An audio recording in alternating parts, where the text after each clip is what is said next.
He had nothing, no home, no family, not even a coin in his pocket. All he owned was a single piece of bread. Hungry, weak, and forgotten by the world, that bread was his only hope to survive the night. But then he saw another soul, hungrier than him. What he did next was something no one expected. There once was a poor beggar who lived on the streets. People called him one bread man because he always carried a piece of bread with him. He would take this bread and dip it into the water to make it last as long as possible. He did this for two reasons. First, he wanted to honor the gift of food that he received every day from God. And second, he didn't want to be bothered by other beggars when they asked for money. If I give them food, they won't ask for more, he thought. One evening, he was sitting on a street corner when he saw a little girl, Rum family, walking past him. They didn't have any bread with them, and they looked hungry. The beggar wanted to call out to them and give them some of his bread, but he thought they probably wouldn't accept it.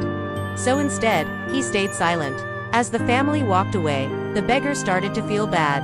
For a moment, he imagined himself in their shoes. He knew what it was like to be hungry and not have anyone to turn to. As he watched the children getting further and further away, the beggar stood up. He took his piece of bread and ran after them. When he caught up to them, he said, "Here, you can have my bread." The little girl looked at him with gratitude in her eyes. She reached out her hand and took the bread. As she did, the beggar felt a sense of peace. He knew that even though he might go hungry tonight, he had done something good.